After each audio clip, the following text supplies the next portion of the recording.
Энэ өдрийн мэнд хүргэе үзэгчтэй.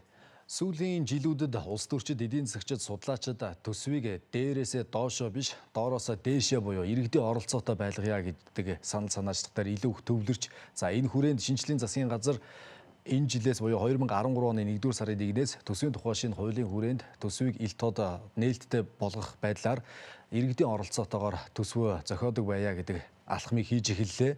Мэдээж 100% хийгдэх орчин нөхцөл нь энэ онд бүрдээгүй ч гэсэн ямар ч байсан эхний алхмууд нь хийгдэж байна. Энэ хүрээнд бид тоон хөтөлбөрөөр нийслэлийн удирдлагын зөвлөлийн хурлаас бэлтгэсэн мэдээллээр та бүхэнд үзүүлэхээр бэлдлээ. Улсын их хурлын 10 дугаар сарын 25-ны өдрийн чуулганы хуралдаанаар нийслэлийн төсвийг тодтогсон. Анхаарал татах томоос нь дурдах юм бол орон нутгийн хөгжлийн сангаас нийслэлийн хөгжлийн санд шилжүүлэх орлогыг 6.5 тэрбум төгрөгөөр бууруулж 35 тэрбум төгрөг болголоо. Тэгэхээр энийг та бүхэн задлаа хэлэх юм бол нийтдээ хотын дүнгийн хувьд бол 16 тэрбум төгрөгөөр нийслэл Улаанбаатар хотод орон нутгийг хөгжүүлэхэд нь орон нутгийн хөгжлийн сангаар дамжуулж зээл хэлбэрээр олох ёстой байсныг 2 тэрбумаар бууруулж 14 тэрбум төгрөг болголоо. Бусад дүүргүүдийн хувьд бас тодорхой хэмжээгээр бууруулж нийтдээ 21 тэрбум төгрөг болгож байна. Хамгийн их хүн амтай гэдэг утгаараа Баянзүрх дүүрэг, Сонгон хайрхан дүүргүүдэд бол орон нутгийг хөгжүүлэх сангаар 3.5 тэрбум төгрөг, Сонгон хайрхан дүүрэгт, Баянзүрх дүүрэгт гэх юм бол 3.7 тэрбум төгрөгийг зарцуулахаар тодтоглоо. Нийтдээ 41.5 тэрбум төгрөгийг орон нутгийг хөгжүүлэх сангаар дамжуулаад нийслэл Улаанбаатар хотод хөгжилтийн хувь нэмэр оруулах байдлаар зээл хэлбэрээр олох байсныг 6.5 тэрбум төгрөгөөр танаж 35 тэрбум төгрөг болгож бууруулахаар тодтоглоо. Түүнчлэн Ярамгийн гүүрийг хос гүүр болгох, хуучин гүүрийг засварлах, Улаанбаатар хотын нийтийн тээврийг хөгжүүлэхэд зарцуулах 25 тэрбум төгрөгийг энэ оны төсвөөс бүр мөсөн хаслаа. Улсын төсвийн орлого 1.2 их 80 төгрөгөөр дутаж хаана тодтогч танаж байгаа энэ үед нийслэлийн төсвөөс хийгдэх ажлууд бас хойшлогдож байгаа нь энэ. Энэ тухайд бид нийслэлийн санхүү эдийн засгийн асуудал хариуцсан орлогч дарга Батаагаас тодруулсныг та бүхэнд үзүүлье. Улсын их хурлаар Улаанбаатар хотын төсвөөс төвлөрүүлэх орлогын хэмжээг 11.7 тэрбум төгрөгөөр нэмэгдүүлсэн байгаа. Улсын төсвөөс Улаанбаатар хотод иргэдэг орон нутгийн хөгжлийн сангийн хөрөнгөөс 6.8 тэрбум төгрөг хасагдсан байгаа. Тэр хэмжээгээр бид нэр хотынхоо төсвийн 13 оны төсөвд тодтогдол нэмж хийж байна. Бид 7 сард тодтогдол хийсэн, одоо дахин нэг тодтогдол хийж байна. Энэ бол яг улсын их хурлын шийдвэрийг дагаад хийх ёстой тодтогдлын ажлаа, өдөр тутам хийж ёстой ажлуудын нэг юм байнамаа. Энэ 11 тэрбум төгрөг, 11.7 тэрбум төгрөгийн төгрөгөнд бид нэр энэ ондоо хийж амжихгүй хөрөнгө оруулалтын зарим асуудлуудыг хойшлуулах, дараа жил рүү шилжүүлэх ийм ажиллагаануудыг хийж байна. Хотын хэмжээнд 1.4 тэрбум төгрөгөөр улсын төсвөөс ирдэг тусгай шилжүүлгийн хөрөнгө дутагдaltaй байгаа. Энэ нөгөө сургууль цэцэрлэгийн багш нарт олгодог зардлын мөнгө бол дутагдaltaй байгаа. Энэ хэмжээгээр улсын төсөв бас танагдсан байгаа. Бид боловсролын сайдад асуудал тавьсан. Энэ сургууль цэцэрлэгийн дутуу байгаа мөнгө төрний асуудлыг шийдвэрлэж өгөх шаардлагатай гэсэн юм асуудлыг тавьсан байгаа. Тэгэхээр нийслэлийн удирдлагууд эх оныхоо төсвийг иргэдийн оролцоотой болгохоор иргэний оролцоотой төсөв 2014 аяныг зохион байгуулах гэж байна. Гэхдээ яг ямар зохион байгуулалтаагаар нийслэлийн төсвийг 152 хороонд үр дүнтэй хийх вэ гэдэгт тодорхой шийдэл хайж байгаа юм. Энэ аяныг энэ сарын 9, 10-ны өдрүүдэд зохион байгуулахаар тооцоолоод байна. Нийтдээ 59 сая төгрөгийн зардал гаргаж хийх иргэний оролцоотой төсөв 2014 аяныг хийх зардлыг харах юм бол 30 мянган ширхэг ном тохимол хэвлүүлэх юм байна. Энэ тохимолд нийслэлийн онцлог шинжилтүүдийг багтаасан мэдээлэл байх нэ. 30 мянган иргэнд энэ бүхнийг тараахад 45 сая төгрөг шаардлагадана гэж төсөвт оруулсан байна. Түүнчлэн телевизийн сурталчилгаа бэлтгэж цацхад нийтдээ 6 сая төгрөг зарцуулахаар бас тооцоолсон байна. Гэх мэтлэн 60 сая төгрөг зарцуулж 2 өдрийн турш нийслэлийн 152 хорооны 30 мянга гаруй өрхийн төлөөллийн санаа бодлыг эх оны төсвийн төсөлд тусах зорилготой байгаа юм байна. Нийтдээ нийслэл дүүргийн төлөөлөгч нар 340 хүн байна. Нийслэлийн төлөөлөгч нар 45 төлөөлөгчөөс 30 нь шууд сонгогдсон байгаа. 30 төлөөлөгч 152 ороонд нэг 15 ороо 45 аваачаар үндсэндээ нэг хүндээ 3-4 ороо нийслэлийн хурлын төлөөлөгч нар. Дүүргийн хурлын төлөөлөгч нар бол Сүүгийн 6 дүүрэг дээдлэн 41, доотлон 35 төлөөлөгч байгаа. Хамгийн их хороотой дүүрэг бол манай Сонгон хайрхан дүүрэг 38 хороотой, Баянзүрх 28 хороотой. Тэгэхээр нэг хороонд үндсэндээ доотлон 1-2 төлөөлөгч ажиллах бүрэн боломжтой. Нийслэлийн хурлын төлөөлөгч нарын хувьд бол 3-4 хороонд тухайн 2 өдөртөө тойроод явчих боломжтой гэж байгаа. Тэгээд дээр нь мөн тамгын газраас нийслэлийн засаг даргын тамгын газар захирчийн ажлын албан, нийслэлийн иргэдийн төлөөлөгчдийн хурлын ажлын албаны ажилтнууд нийтдээ 150 орчим хүн болох байх. Ингээд мөн нэг хороондоо хуваарлагдаад явчихна. Дүүргийн тамгын газраас мөн тухайн хороондоо нэг ажилтан томилуулаад үндсэндээ нийслэл дүүргээс тухайн хороон дээр нэг хүн тухайн хорооны засаг дарга бол хорооныхаа хилцүүлгийг бэлтгэл ажлыг зохион байгуулалтыг өөр хариуцаад яваад хорооны үндсэн ажилтнуудаас оролцож явна гэсэн ийм агуулгаар оруулж байгаа. За хорооны иргэдийн оролцоог бид нар хорооны засаг даргад өөрөө бүр хариуцж хангахаар энэ өдөртөмжөнд оруулсан.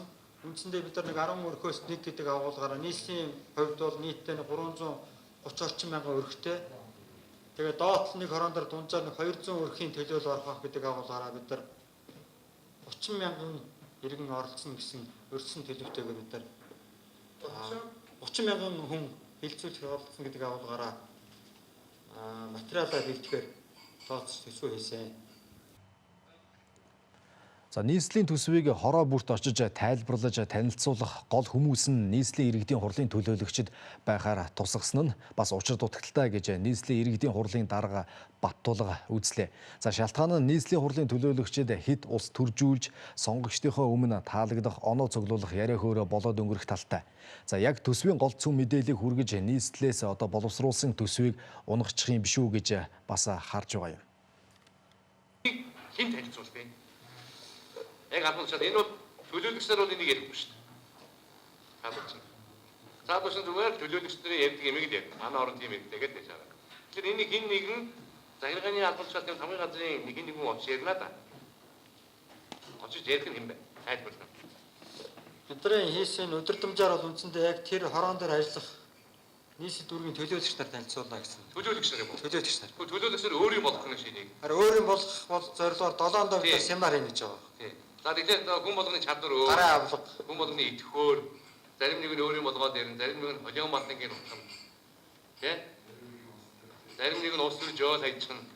Тэгэхээр ерөнхий санал авах процесс нь бол төлөөлөгчдөр байх боловч яг ажил хариуцсан гэдэг утгаараа захирагчийн алба хамгийн газраас тодорхой авах шалтгаан эсвэл дүүргийн тамга газраас бэлдэж байж очиж яриулах юм шүү.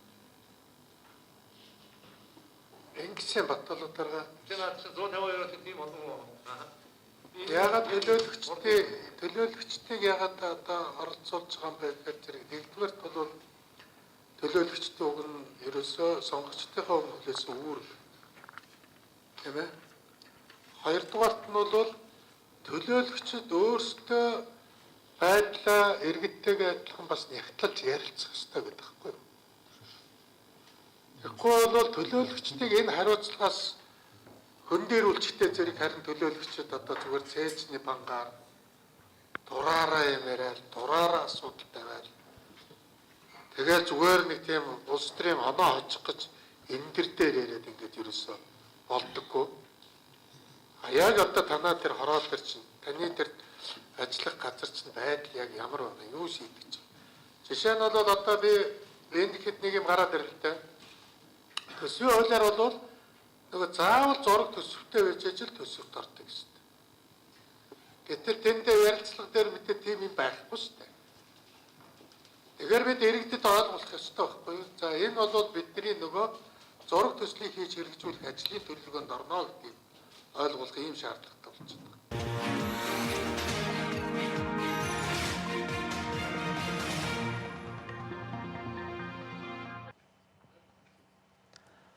За нийслэл хотын даргын хэлж байгаагаар бол уг нь бол нийслэлийн иргэдийн хуралд сонгогдсон төлөөлөгчд тухайн дүүрэг хороодынхоо асуудлыг жор мэддэг эмчээс зовлон үтсэн чавгант шиг илүү мэдэх учиртай хүмүүс. Гэтэл нийслэлийн захирагчийн ажлын алба болоод нийслэлийн засаг даргын тамгын газрын ажилтнууд нийслэлийн төлөөлөгчдөөс илүү төсвийн тухай, зарцуулалтын тухай одоо мэдээлж чадах уу гэдэг нь бас нэг том асуулт гарч ирнэ. Хэд ус дүржихгүйгээр үндсэн ажлаа хийн гэвэл нийслэлийн иргэдийн хурлын төлөөлөгчид уг нь дүүр хороодынхоо төсвийг тойргийнхоо иргэдэд ярьж өгөх учиртай. Гэхдээ нийслэлийн удирдлагын зөвлөлийн хурлын гишүүдийн дийлэнхэн хурлын төлөөлөгчдөөс төсвийн танилцуулга хийхгүй байх нь дээр гэдэг байр суурьтай байлаа. Иргэдийн төлөөлөгч нар нь тухайн хороон дээрээ ямар бүтээн байгуулалт явах гэж байгааг тайлбарлаад тэрнээсээ саналаа аваад тэр дэмжигдсэн төсөвт орж цаашаа явах, дэмжигдээгүй нь бол ингээд унаад ингээд хойшлогдох ийм ёстой. Ер нь бол яг ингэж явах зөв. Яг би ганц дараагийн хэлдгээр энэ хугацааны хувьд жоохон хойшлтууд бол яасан бэ гэх гэдэг нь л да. Яагаад гэвэл энэ тухайн газар дээрх газар зохион байгуулалтын төлөвлөгөөний төсөл гараагүй байгаа. Дээр нь тэнд хийгдэх бүтээн байгуулалтын юм тодорхой болоогүй байгаа. Яг энэ иргэдийн төлөөлөгч нар яг энийгээ бэлдэх, тэр иргэдэд тайлбарлаад өөрийнхөө тэр тойргийнхоо иргэдэд энэ бүтээн байгуулалт тэр газар чөлөөлөх, тэгээ нийгмийн халамжийн тэр үйл ажиллагааны төсөөллийг авч яагаад бэлтгэгдэж байгаад очиж тэрийгэ тайлбарлаад иргэдээс дэмжлэг аваад иргэдийнхээ хуралд орж ир саналаа хийгээд ингээд дэмжүүлээд явах нь зүйтэй байхад. Тийм учраас нь жоохон хойшлуулж тэр иргэдийн төлөөлөгч нарыг бэлдэж тэгэж энэ ажлыг зохион байгуулах зүйтэй юм уу гэж бодож байна. Гэхдээ төсвийн маань очиад буруу зураг ойлгуулад ус төржүүлээ. Зарим нэгэн хэвлэл мэдээллийн томоохон хэрэгслэр бол бүр гүтгээд яриад байгаа шүү дээ. Ойлгосон мөртөө ойлгоогүй юм шиг, мэдж байгаа мөртөө мэдэхгүй юм шиг яриад байгаа. Тэгэхээр би бол ямар бодол санаатай вэ гэхээр төр захиргааны байгууллага буюу тамгын газар захирчийн ажлын хоёр бол гол удирдан зохион байгуулнаа гэж ойлгож байгаа. За энэ дээр бол нэмэгдэх нь дүүргүүдийн хамгийн газар оролцсноо. Дээр нь манай захирчийн гэр оролцох албаны төлөөлөгч нар оролцсноо. Манай 10 хүн оролцсноо. Тэгээд энэ ажлыг бол зохион байгуулна. Төлөөлөгч нар бол очиж болно. Гэхдээ санал сонс. Энэ ажлыг бол удирдан зохион байгуулах үнэ нь бол нийслэлийн тамгын газар захирчийн ажлын алба бөгөөд тухайн засаг дарга түүний тамгын газар эрхлэн зохион байгуулах. Төсөв бол мэдээж эмзэг зүйл. Гэхдээ нээлттэй ярих тусмаа бас их сайн хүмүүст хүрэх асуудал байна. Нийслэлийн засаг дарга Батүл уг нь нийслэлийн хурлын төлөөлөгчдөөр нийслэлийн төсвийг танилцуулах нь зүйтэй гэж байсан ч хэд ус дүрждэг төсөв гацаадаг байдлыг бодож үзэх хэрэгтэй гэж шийдлээ. Ингэснээр эх оны нийслэлийн төсвийг дүүр хороодын иргэдээс санал асуухтаа гол нь илтгэгчд нь нийслэлийн захиргааны ажилтнууд байхаар тогтсон дээр гэж үзэж байна. Ингэж хийхийн тулд 2 өдрийн сургалтаар нэлээд сайн сургаж нэгдсэн ойлголтоор иргэдийн санаа оноог хялбар аргаар төсөв тусгах хэрэгтэй гэж үзэж байгаа юм. Би сая гандамар Бадрал дарга нарыг яриад байхаар төлөөлөгчд уг нь бол төлөөлөгчд оролцоод хариуцлагатай явуул их сайнсан. Яг бол ажлаа мэдээ чин сэтгэлээсээ хандвал тийм ээ. Харамсалтай нөгөөдөл ч очоод зүгээр пиагээр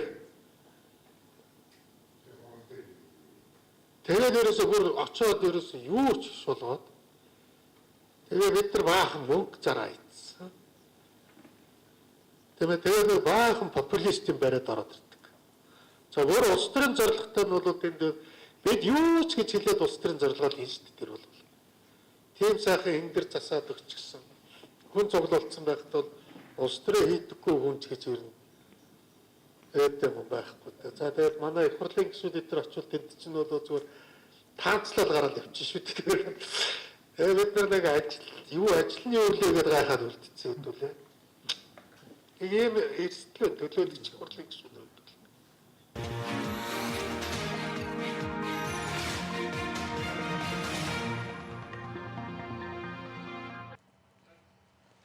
Нийслэлийн төсвийг 11-р сарын 20 гэхэд нийслэлийн иргэдийн хуралд өргөн барьсан байх учиртай. Тэгэхээр хугацаад авч байгаа энэ үед иргэдийн саналыг тусгах хугацааг яарвчлуулах, тэр дундаа маш хялбар болох хамгаас чухал. Тэгэхгүй бол төсвийг хилцэж ирсэн ч ямар ч туршлахгүй байгаа иргэд сургууль цэцэрлэг, эмнэлэг, худаг гээд өөрсдийн хэрэгцээт зүйлээ бариулъя гэж эмх цэгцгүй санал гаргах талтай. Гэтэл төсвийн хөрөнгө оруулалтаар барин бүтээн гэдэг бол зураг төсөл нь батлагдсан хотын ерөнхий төлөвлөгөөнд орсон барилга байгууламжинд л мөнгө төсөвлөх хэсгийг шийддэг хууль гэж ойлгож болно. Одоо очиход зүгээр манай сургууль баригдах л тэгнэ шүү дээ. Тэгнэ шүү дээ. Гэтэл тэр зураг нь байхгүй, газар нь байхгүй. Тэгээд яах юм бэ? Тэг яг баригээд галттай биш. Тийм биз. А энэ бол одоо юу гэдэг бүр өсрээд бидний хэлж чадахгүй. Угаасаа төсвийн хуулиар хэлж чадах юм маань бол бид одоо энэ танай энд одоо нөгөө амьдрах орчны зураг литер бариад байгаа юм тэр байхгүй юу? Энд бол одоо сургууль хангалттай байна тий. Одоо гэрийнхээ урд нь сургууль тавиулах гэж мэдэн шүү дээ. Гэрийнхээ урд нь автобусны худал тавиулах гэж мэдэн шүү дээ. Тийм ээ тэр чинь зураг байгаа учраас үгүй ингэж бол болохгүй. Хууль норм норматив нэмгээд ярина шүү дээ. Их учир зүй яриа бол. Тийм учраас за таны энд бол яхахгүй сургууль хэрэгтэй байна энэ ороо. Гэхдээ энд одоо зураг нь алга учраас бид энийг бол 15 оны зураг төслийн хийх ажилд оруулна л гэж ярьж шүү дээ. Тийм биз дээ. Энэ жоохон нарийн яриа болно л доо. За нийслэл хотод 152 хорооны 330 мянган айл хүрэх амьдарч байна. Энэ айл өрхүүдийн 10% нь эх оны нийслэл хийгдэх, хороо дүүрэгтэн хийгдэх төсвийн хөрөнгө оруулалтанд идэвхтэй оролцсноор эх оны төсвийг ил тод нээлттэй бодит болоход хамгийн чухал нөлөө үзүүлэх хүмүүс юм. Өөрөөр хэлэх юм бол нийслэлийн иргэд төсвөө хяндаг, саналаа оруулдаг жишг тогтож эхэлнэ гэсэн үг. Хэдий иргэд өөрсдийн төлөөллөө нийслэлийн хуралд, улсын хуралд сонгосон ч гэсэн иргэн төвтөө нийгэм эдийн засгийн нэг чухал хэмжүүр нь төсөв зохиоход саналаа өгдөг байх энэ тогтолцоо гэж нийслэлийн удирдлагууд харж байгаа бололтой. Эх оны нийслэлийн төсвөөс 300 тэрбум төгрөгийн бүтээн байгуулалт Улаанбаатар хотод хийхээр боловсруулсан. Энэ нь яг шаардлагатай мөнгөний 10 гаруй хувь гэж тооцоолж харагдаж байна. Учир нь нийслэл хотыг 2020 он хүртэл хөгжүүлэх ерөнхий төлөвлөгөөг улсын хурлын чуулганаар батлахдаа 25 их 80 төгрөг шаардлагатай гэж баталсан. Ингээд тооцоод үзэх юм бол жилд 3 их 80 төгрөг нийслэлийн бүтээн байгуулалт хөгжилд хэрэгтэй болох нэ. Гэтэл энэ шаардлагатай хөрөнгийг төсвөөс гаргах ямар ч боломжгүй учраа нийслэлийн удирдлагууд хөрөнгө татах санхүүгийн бүх их усварыг эрэлхийлж байгаа гэсэн. За тиймдээ ч нийслэл хот бие дааж бонд буюу өрийн бичиг гаргаж гадна дотны зах зээл дээрээс хөрөнгө татах ажлыг хууль эрхцэн хүрээнд нь боловсруулж дууссан байна. За бид нийслэлийн санхүү эдийн засгийн асуудал хариуцсан орлогч даргаас бас энэ тухай тодруулсан юм. Өнөөдөр нийслэлийн удирдлагын зөвлөлийн хурлаар энэ асуудлыг хууль эрхцэн хүрээнд нь бас тал талаас нь ярилцаж илүү тодорхой шийдэлд бас хүрэхээр ажиллаж байна. Улаанбаатар хотын бондыг гаргах бичиг баримт бол боловсруулж дууссан байгаа. За өнөөдрийн хурлаар энэ асуудлыг одоо авч ярилцсан. Улаанбаатар хот 2014 оноос орон нутгийн болон гадаадын бонд гаргах ийм төлөвлөгөөтэй ажиллаж байгаа.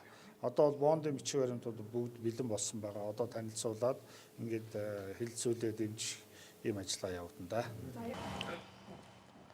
За магад эх оноос нийслэл гадна дотны зах зээлд бонд гаргаж мөнгө татаж чадах юм бол жил бүр шаардлагадах 3 их 80 төгрөгийн гол их усварыг ийм байдлаар босгох талтай юм. Дэлхийн улс орнуудад байдаг энэ жишгийг хэрэгжүүлэхийн тулд нийслэл Улаанбаатар хот төр хувийн хөвшил гэлтгүй эд хөрөнгөө бүртгэжүүлээд эхэлсэн. За тэгж байж гадны хөрөнгө оруулагч нар итгэж хөрөнгө оруулна гэсэн. Иймдээ ч нийслэлээс үл хөдлөх хөрөнгөө тоолж татвар төлөгч иргэдэд бүртгүүлжүүлэх ажлыг эхлүүлсэн.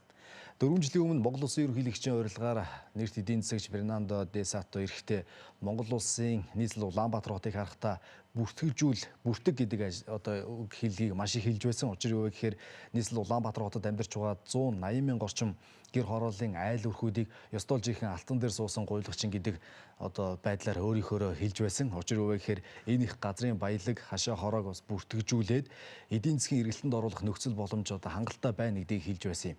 За ингэснээр нийслэл Улаанбаатар хотод одоо үйл ажиллагаа явуулж байгаа төр хувийн хөвшил гэлтгүй энэ эд хөрөнгүүдийг тоолж эдийн засгийн одоо үнэлэмжээр үнэлэх, за эдийн засгийн идэвхтэй хүн ам буюу татвар идэвхтэй төлж байгаа хүний тоог нарийн гаргаснараа энэ бүхнээр одоо барьцаалж буюу дэнчин тавьж гадна дотны зах зээл дээр одоо бонд босгож хөрөнгө татах ийм нөхцөл боломж бүрдэх юма гэдгийг 4 жилийн өмнө хэлж байсан. Тэгэхээр энэ ажлыг нийслэлийн удирдлагууд одоо хэрэгжүүлэхээр эхнээсээ эх онд одоо 2014 онд гадна дотны зах зээл дээрээс одоо бонд гаргаж хөрөнгө татах ажлыг эхлүүлнэ гэдэг одоо зорилгоор хууль эрхцэн хувьд бол бичиг баримтуудыг боловсруулж дууссан юм байна.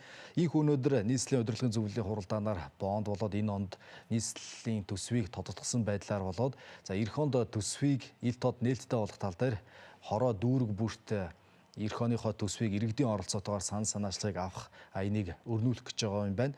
Мэдээж хугацаад авч байгаа 11 дугаар сарын 20 гэхэд нийслэлийн иргэдийн хуралд нийслэлийн төсвийг өргөн барьж хилцүүлэх учиртай. Тэгэхээр хугацаад авч байгаа энэ хугацаанд одоо бас аль болох илүү хялбар ард иргэдийн санал бодлыг илүү их товч тодорхой авахгүй бол урсгал зардал гэх мэтлэн одоо төсвийн нэр томьёог ашиглаж явуулах юм бол иргэд төсөвтөө санаа бодлоо илүү их ойлгомжтой энгийн байдлаар оруулах нөхцөл бас хангагдах учир дутагдaltaй. Тийм болохоор энэ тал дээр бас нийслэлийн удирдлагын зөвлөлүүд анхаарлаа хандуулж одоо тест байдлаар буюу их амархан хялбар байдлаар санал бодлыг нь авч тухайн хороо дүүрэг бүрт хотын ерөнхий төлөвлөгөөнд орсон барилга байгууламжийг барих үгүй юу гэдэг дээр одоо санал бодлыг нь сонсох юм байна. Ингэснээр нийслэлийн 152 хороонд амьдарч байгаа 330 мянган айл өрхийн төлөөлөл болгож одоо наандаж 30 мянган айл өрхийг буюу 30 мянган иргэнийг хамруулж төсвийн одоо санал бодлыг нь сонсно гэж ийм одоо аяныг хэрэгжүүлэхээр болж байгаа юм байна. Нийтдээ 59 сая төгрөг зарцуулж 2 өдрийн турш хороо дүүргүүдээр